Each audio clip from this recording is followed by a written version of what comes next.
నిలబడండి. మీరందరూ కూడా ఇందాక గాలి వెంకటేశ్వరరావు చెప్పినట్టు ఓటు విలువ అనేది ఎంత ముఖ్యమంటే కేవలం 5 సంవత్సరాలు ఒకసారి మనం వెళ్ళి ఓటేస్తున్నాం అనే విషయం కాదు. మన భవిష్యత్తు ఏమైపోతుందని మీరు ఆలోచించండి. ఒక మంచి పార్టీ, మంచి నాయకుడు, మంచి ముఖ్యమంత్రి మన ప్రాంతానికి వస్తే విభజన తర్వాత ఆంధ్రప్రదేశ్ ఎంత నష్టపోయిందో మీకు తెలుసు. ఆ అమ్మాయి లండన్ నుంచి వచ్చింది, ఎంతో ఆవేదనతో మాట్లాడుతోంది. రాజధాని లేని రాష్ట్రంగా మనం మారిపోయాం ఈ రోజున.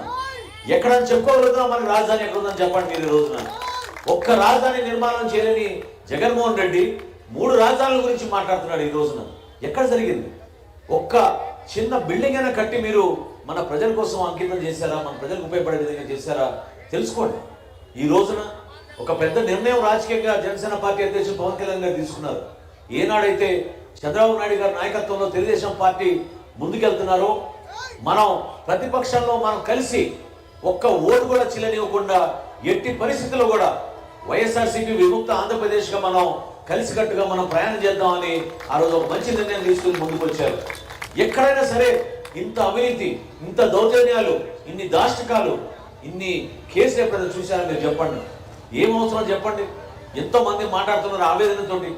వాళ్ళు కనీసం వాళ్ళు ఏర్పాట్లు చేసే ఒక మౌలిక వసతుల్లో కూడా ప్రజల తరఫున వాళ్ళు ఆలోచించడం లేదు.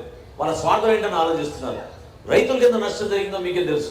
రైతు భరోసా కేంద్రాలు అంటారు, కనీసం ధాన్యం కొనే వ్యక్తి లేరు. అక్కడ మొక్కజొన్నకు రావాల్సిన రేటు రాదు, కనీసం విత్తనాలు ఇవ్వరు, ఫర్టిలైజర్లు ఇవ్వరు.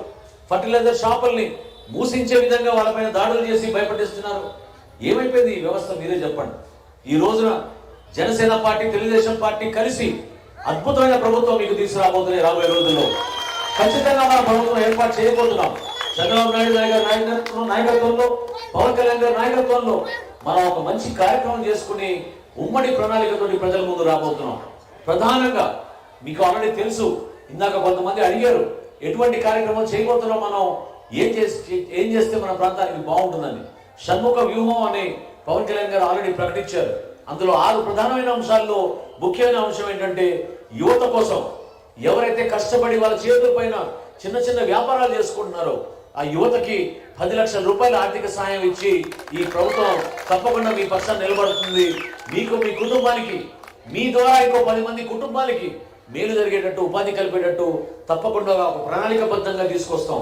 ప్రతి నియోజకవర్గంలో కూడా సంవత్సరానికి 500 మంది యువతకి అటువంటి అవకాశం కల్పించి 2500 మంది యువతకు 5 సంవత్సరాల్లో 10 లక్షల రూపాయల ఆర్థిక సాయం ఇచ్చి మీ చేతుల మీదుగా మీ చేతుల పైన నిలబడి మంచి వ్యాపారం చేసుకుని 10 మందికి మీరు ఉపాధి కల్పించే విధంగా అవకాశం కల్పిస్తున్నాం.